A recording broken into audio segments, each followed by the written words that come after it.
Good afternoon. Good afternoon. Could you please state and spell your full name for the record? My name is Timothy Johnston, Timothy Johnston. What is your current occupation? I'm currently retired. Were you previously employed at GRPD? Yes, And that's the Grand Rapids Police Department? that's correct. And since you left the Grand Rapids Police Department, have you had a haircut since then? No, I have not. And while you were employed there, what was your position? I started out as a patrol officer on night shift and worked for 28 years on the street as a patrol function, and the last several years as a supervisor on patrol. And can you briefly describe what your duties and responsibilities were around the time of April 4th of 2022? Yeah, that was a day I actually came in on overtime. They were short-staffed and were asking for volunteers to come in and work. And I was assigned to the East Service area as a supervisor.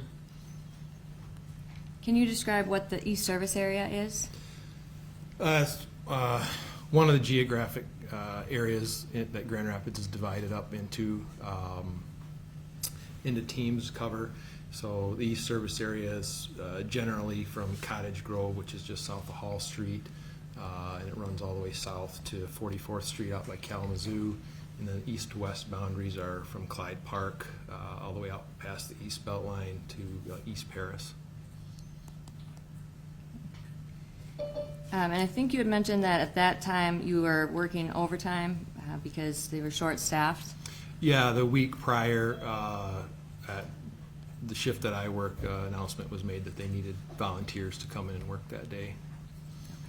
How many people were usually assigned to the East Service area?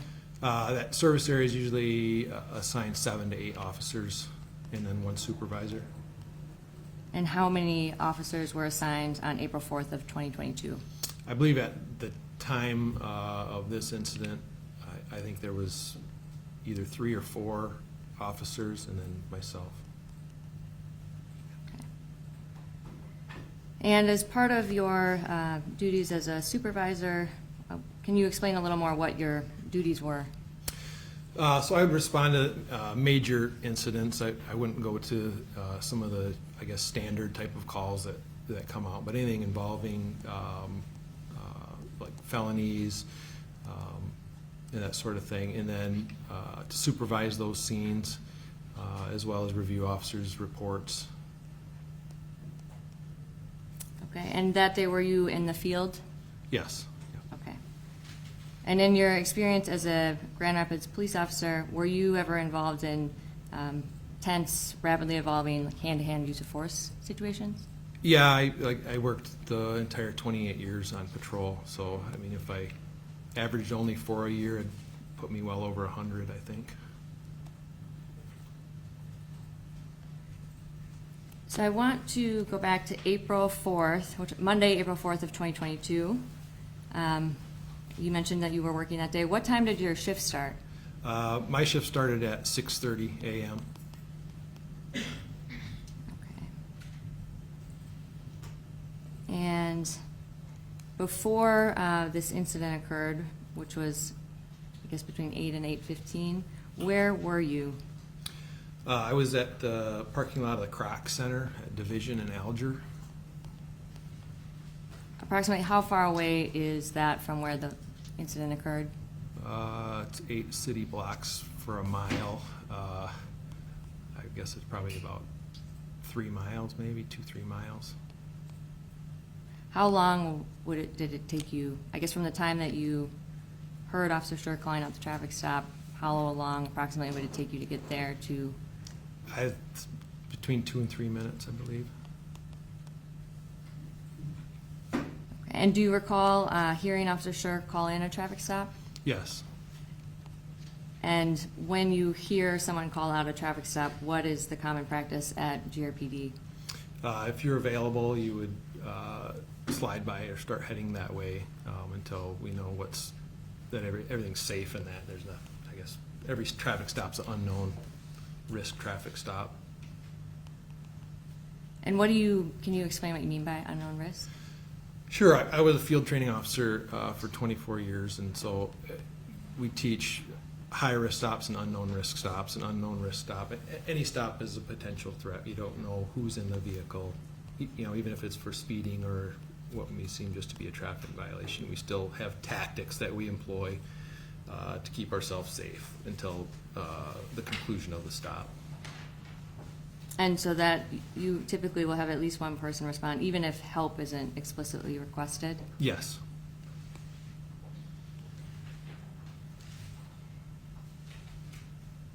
And when you were on your way to respond, once you heard Officer Schurr call out the traffic stop, what did you do? At the time I was on a phone call from another officer. I'm also was the supervisor of our mounted unit team, and I was on a phone call with another officer that had a scheduling issue with that, and so it was at the point I think that Officer Schurr called out that he had somebody running. I ended that and responded code 1. And can you explain to the jury what code 1 is? That'll be activating all the emergency equipment on the vehicle, like sirens, exceeding the speed limit. And you had mentioned you heard him say the second, or just say, "I've got one running." Is that Yes. correct? Okay. And did you hear Officer Schurr call out another command or request on the radio? I did hear him ask to send more cars. What did you interpret that to mean? I could hear in the radio transmission sounds of like a struggle, heavy breathing, the I guess tone or inflection in his voice. Can you describe what that tone was like? Labored and I guess an excited, elevated tone, desperation. And at that point, what did you do? I was already going in that code 1 response. I think that was, I don't know if I was halfway there yet or something like that. Just continued as fast as I could to get there.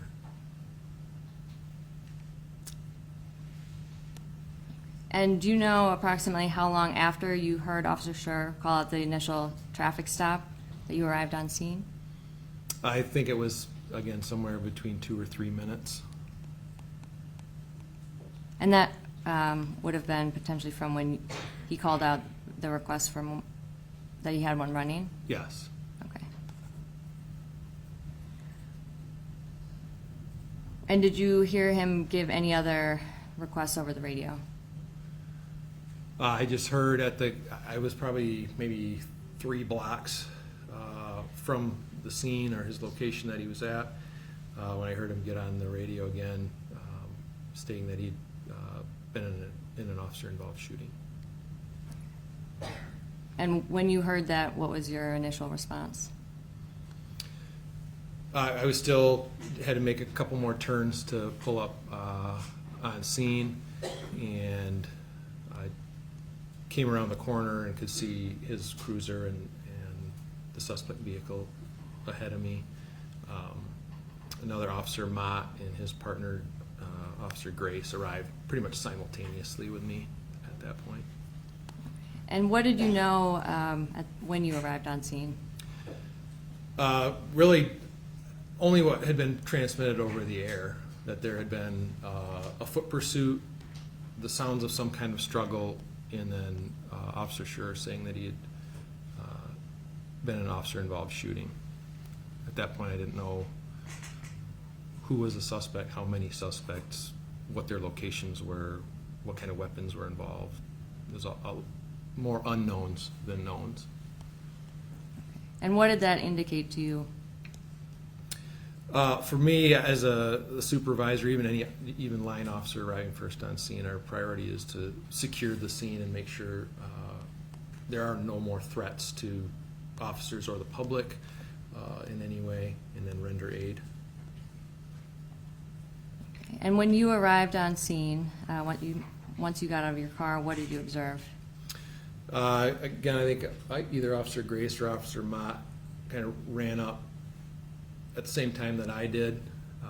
As I approached, I could see Officer Schurr off the side of the curb to my right as I was running up towards him. Looked like he was next to a tree or behind a tree. I still didn't know how many suspects there were. And Officer Schurr was either leaning on the tree or kind of hunched over, breathing hard and just pointing. And what did that indicate to you? That's where I should focus my attention. And what did you observe about, or I guess, have you worked with Officer Schurr before April 4th of 2022? Only on a couple of occasions because we worked opposite rotations. So I did have one incident with Officer Schurr a couple months before that. We worked a sexual assault case together that we received awards for. And when you saw Officer Schurr that day, what did you notice about him when you arrived? Complete exhaustion. He was bent, like I said, he was sort of bent, hunched over. You hear him breathing. Even in his radio traffic as I was approaching, you can hear this breaths, gasping for air. Okay. And what did that indicate to you?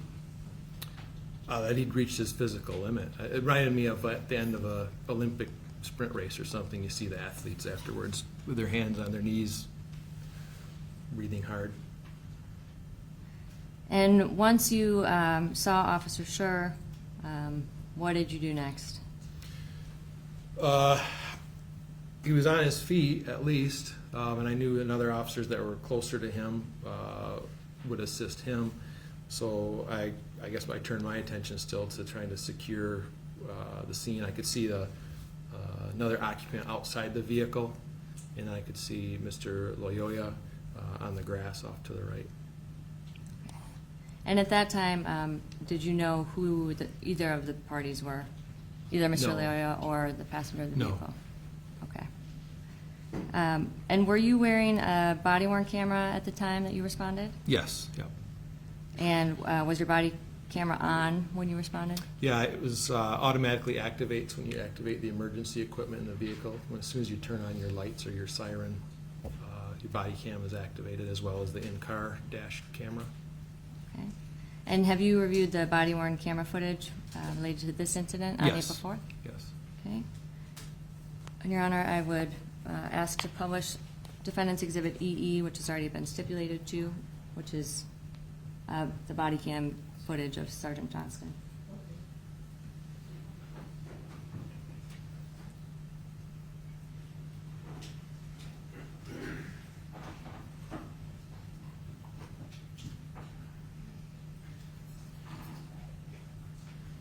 Could you turn the lights down too, please? Thank you.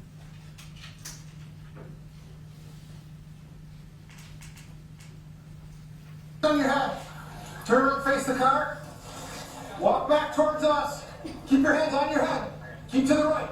Keep to the right. Go to the right. The right. Now come back this way.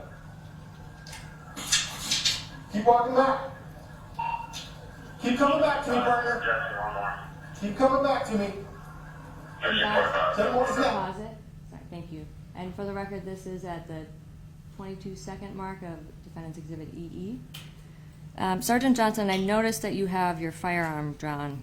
Can you explain why? Again, with this an officer-involved shooting that's just occurred, again, I do not know what kind of weapons may be involved, who is in possession of them, who all may be in the vehicle. So it's just for protect myself if someone was to draw a weapon. The same reason we order them hands on their head. We don't want them reaching around the waistband or pockets where weapons may be. So we'll keep the hands in view the whole time. Okay, and why were you ordering him to walk backwards towards you? We would bring him back. In this position, puts us at a tactical advantage, and then we can secure that person and pat them down for a weapon. Make sure they're unarmed before we proceed with securing the rest of the scene. I can't let that person just be wandering around or get behind me and potentially attack me. Because again, I don't know where these threats might come from. A lot of unknowns. Bob, can you play these? more steps. 10 more steps. Keep going. Okay, down to your knees right there. Keep your hands up. Keep your hands on your head. Down to your knees.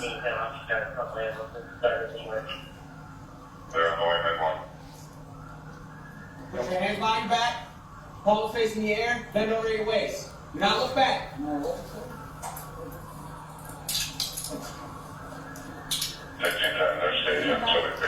it again, please. So we're at 49 seconds of Exhibit EE. I noticed you were what seemed like kind of yelling at the individual who was getting out of the car. Why is that? If you notice at the beginning of the video, I started giving him commands to move right, but he moved left several times, and so I'm just projecting my voice so he can hear me, and I guess to emphatically give those commands to gain compliance or obedience from them. So as quickly as I can, because my ultimate goal still is to clear that car and then render first aid. So I need to get obedience quickly, make the scene safe as quick as I can in order to administer first aid. And why did you order the passenger of the vehicle to be detained at this point? Again, I still don't know what his involvement was in this incident, and I don't know if he has a gun in his sweatshirt or in his waistband or anything. Okay. Bob, can you play, please? Here, I'm gonna move. I need wireless coverage on the vehicle here. Is there anybody else in that vehicle?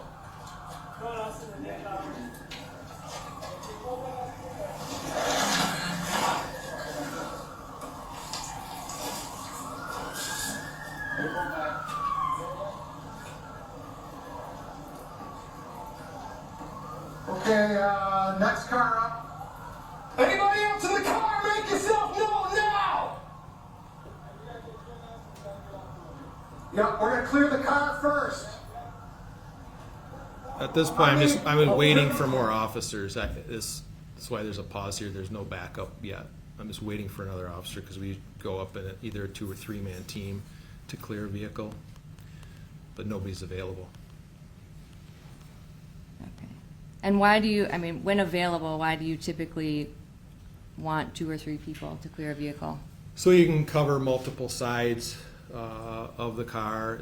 There's also, I guess, sometimes concerns even with surroundings too. So whenever there's a high-risk incident, there's people, some are focused on the car, one side of the car, the other side, and other people covering, and again, I don't know how many people have fled from this car. I don't know if there's other potential suspects hiding between these houses or anything.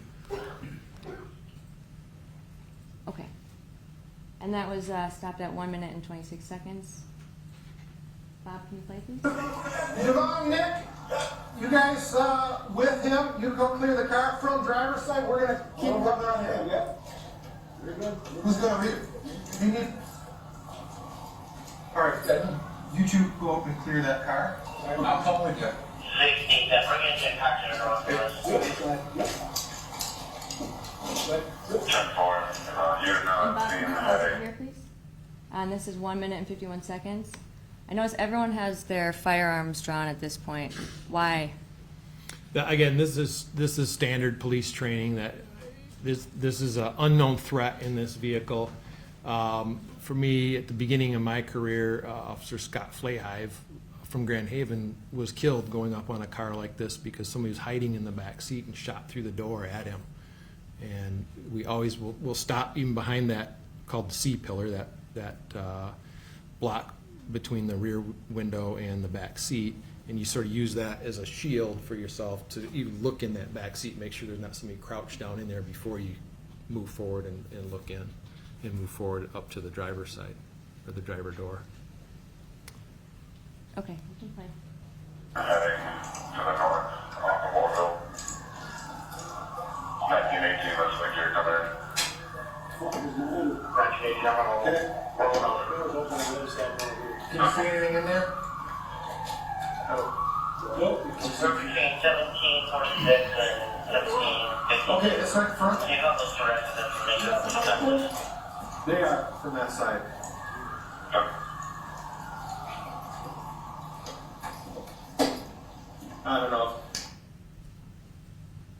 And when you approached the car from behind, Bob, can you back up just a little bit? Sorry, I don't know the time mark, but if you could go back to as they were approaching the car from behind. A little further. Yeah. Or a little further back, sorry. All right, from here, I guess, go forward a little bit.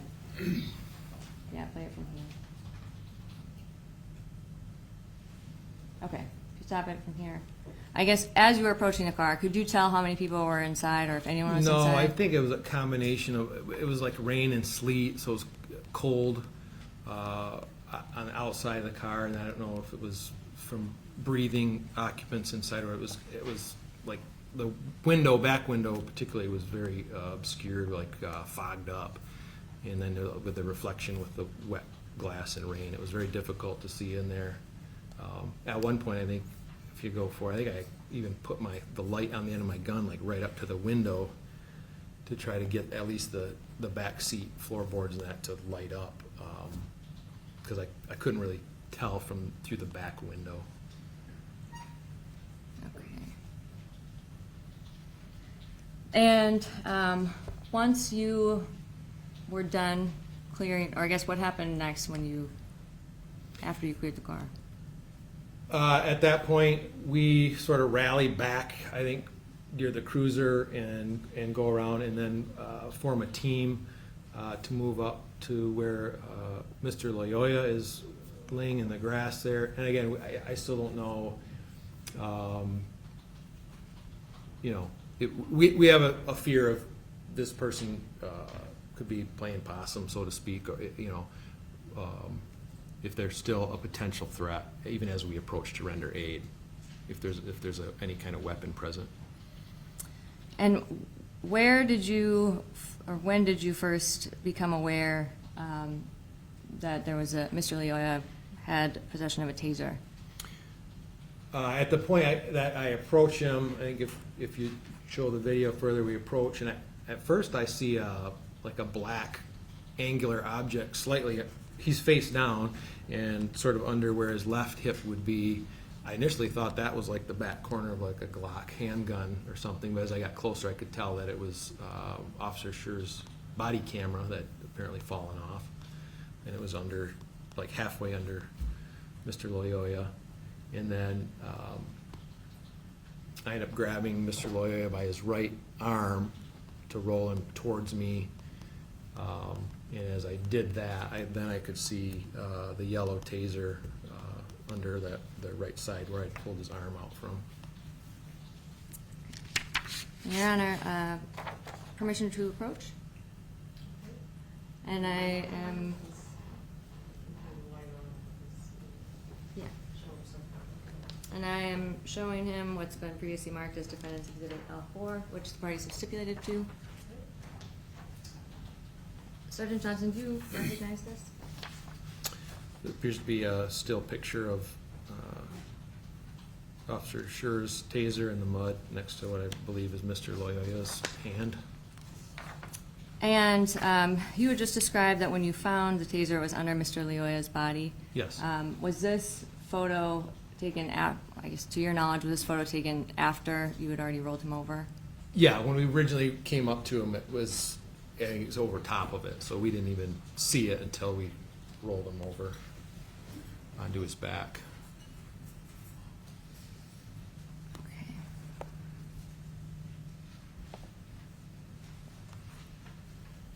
All right. One moment.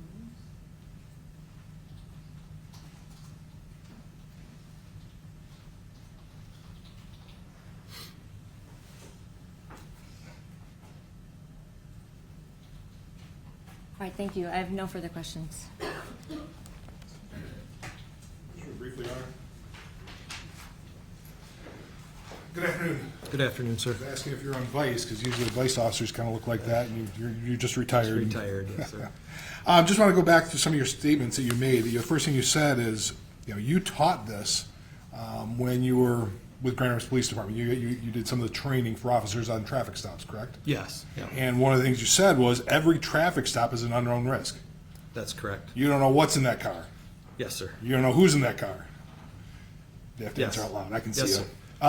And quite frankly, there's a lot of times where there are guns in cars in Grand Rapids. That when you were working, that was an issue. Yes. That was not uncommon to find a gun on a person in the car No, not uncommon. and between the seats in the car, It's very common, under the seat of a car. even more common. Even more common. So, guns, and going back to some of your training, I've got some training records here. When you talk about training, did you train the recruits or are you training officers? They go through what was labeled an in-house training through our training unit, and then once they're put out on the street, they enter the field training program, and they have officers that they're with 4-week through different phases, and I was one of those field training officers. But in terms of even the training, I think a lot of the training, when you train those people, they talk about, even when you start, is the danger of weapons in a car. Is that a fair statement? Yes. That you have scenarios where you may have one person with a gun in the car or two people with a gun in the car, correct? Yes, sir.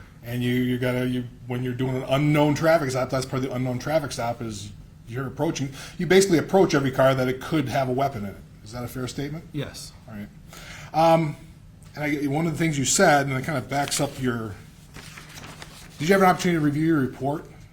Yes. Okay, and I highlighted some of the things in your report, and you kind of testified to this. My goal is to make the scene safe as quickly as possible so we can safely move forward or render aid. So you definitely want to render aid to Patrick. Yes, correct? sir.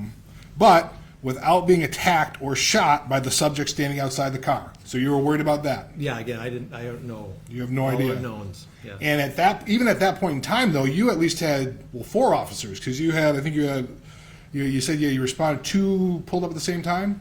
A 2-man unit that was Officer Grace and Officer Mott, and then, The defendant, and then Officer Schurr was. and then yourself. Yes. So there's 4 officers, but you were still concerned, even with 4 officers on the scene, that you didn't know who was in the car. Correct. You didn't know who. Ame is his name. If the passenger was armed. Yeah, we still have 2 suspects. Sure. Mr. Loyola, that's on the ground. So, and then Officer Schurr is obviously out of commission because he's so exhausted. I wouldn't even consider him a usable asset at that point. But there's at least 3 of you. Yes. So you clearly outnumber the passenger. Yes. But there still could be somebody in the car because you don't know. Correct, sir. And that's one of the things you said. And one of the problems was, even in your report, the rain and reflections on the car windows obscured my ability to see clearly inside the suspect vehicle. Yes. So that was an issue because it's a complete unknown in there. There could have been somebody else hiding. Yes, sir. And that's why you kind of go through all that we saw on your body cam. Yes. All right. Thank you. I have nothing further.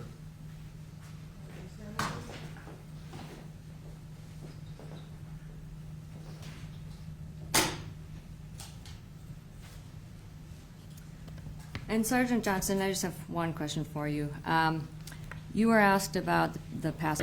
I don't understand what the discrepancy. That was your question. I just want to make sure. Well, I think the point was that at what point was he no longer a threat, and that's why I explained not until he's secured. He is a threat until he's secured and patted down. So that's what I'm saying. When you pull up and he's standing outside the car, He's a potential threat. Yeah.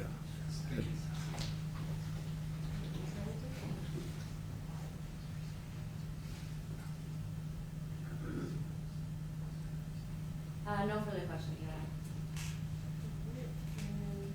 I don't see any hands raised on the jury. May this witness be excused? Ms. Hamilton? Yes, Your Honor. Any objection? no objection, Your Honor. Thank you very much for your excuse. Thank you, Your Honor.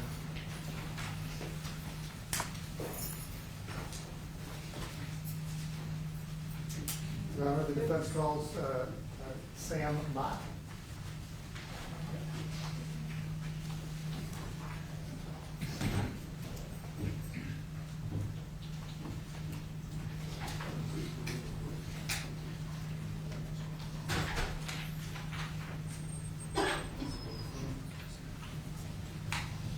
Good afternoon. And sir, before you take your seat, if you could please raise your right hand, my clerk will swear you in. Do you solemnly swear that the testimony you're about to give in this matter will be the truth, the whole truth, and nothing but the truth, so help you God? I do. Thank you. You may be seated. Thank you, Your Honor.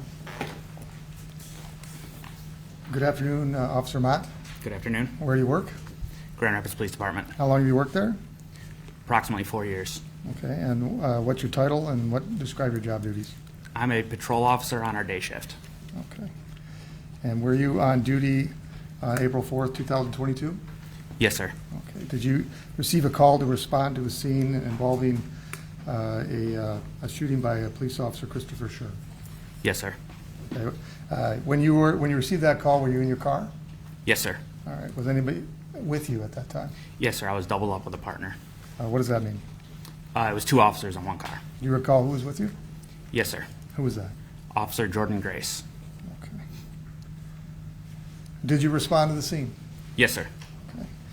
I'd like you to tell us what you saw as you arrived in your car. As I pulled up to the scene, Sergeant Tim Johnston was pulling up as well.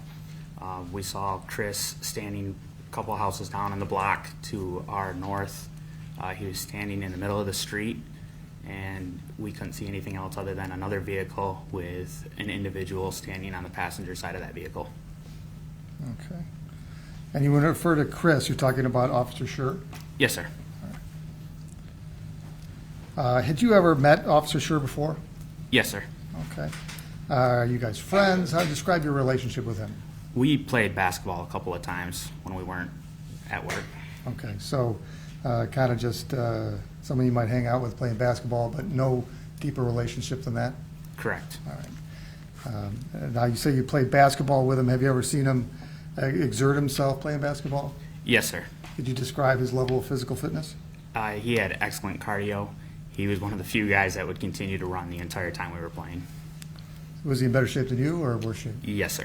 Okay, all right. Okay, so as you approached the scene, did you get out of your cruiser? Yes, sir. And did you have an opportunity to engage with Officer Schurr? I did. Can you please describe what you saw as far as Officer Schurr's physical condition when you engaged with him?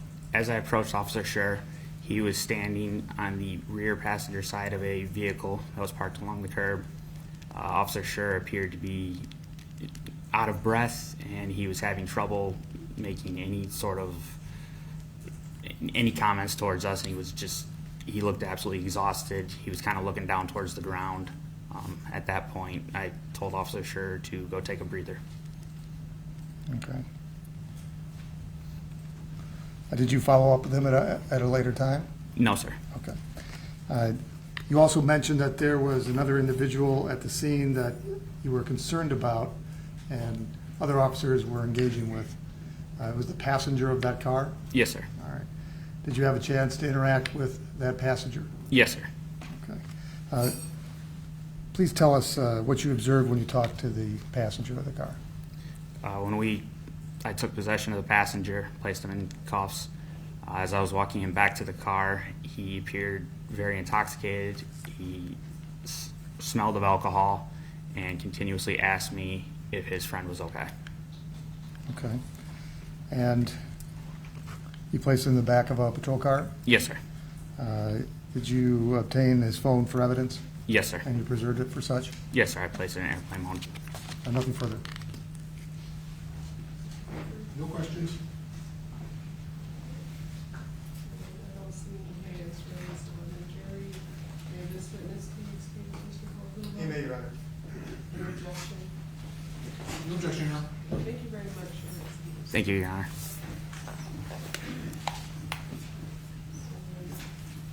Defense may call your next witness.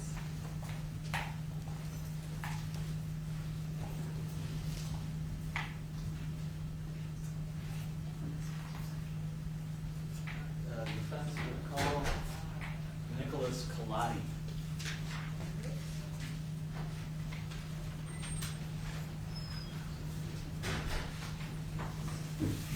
Good afternoon. Good afternoon. And sir, before you take your seat, please raise your right hand. My clerk will swear you in. Do you solemnly swear that the testimony you're about to give in this matter will be the truth, the whole truth, and nothing but the truth, so help you God? Yes, ma'am. Thank you. You may be seated. You're very nice. Thank you, Your Honor. Good afternoon, sir. Good afternoon. Sir, could you please state your name and spell it for the record? Nicholas Clott, spelled Calati. How are you employed, sir? Grand Rapids Police Department, And how long have you been employed with GRPD? 27 years. Okay. And, sir, were you on duty back on April 4 of 2022? Yes, sir. And assume you know the incident we're referring to on April 4, 2022. I am. And if you could just tell me, what were your duties that day prior to this incident? That day I was working as the patrol supervisor for the south end of the city. Okay. And what do you recall as far as how you became involved in this situation here with Officer Schurr?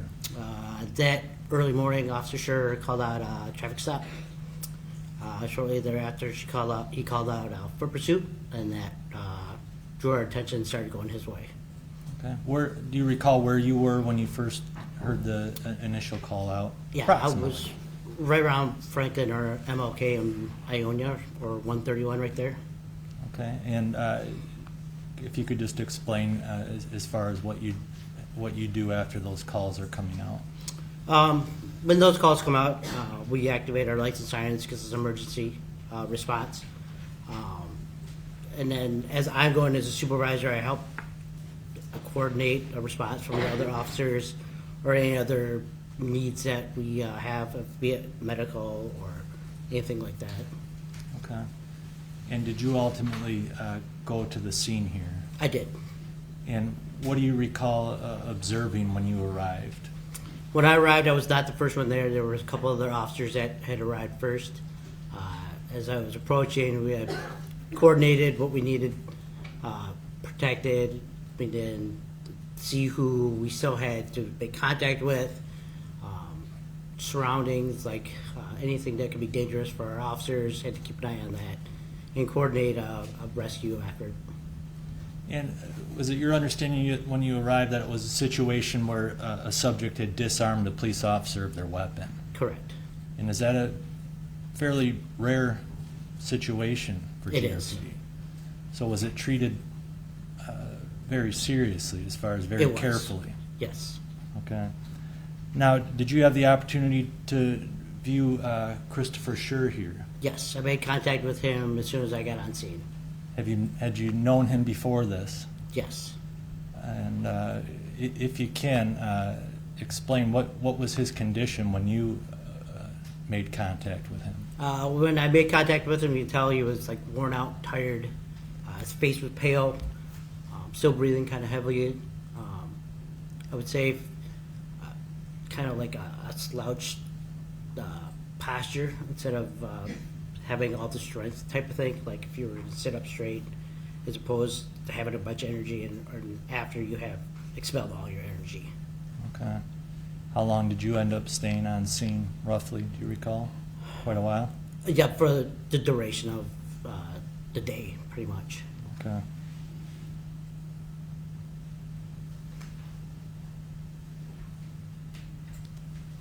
That's all I have. Thank you, sir. No questions? I see one hand raised on the jury, so have my clerk probably grab that question.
this witness be excused, Mr. Hodge? Yes, please. Any objection? No objection, Your Honor. Thank you very much, Officer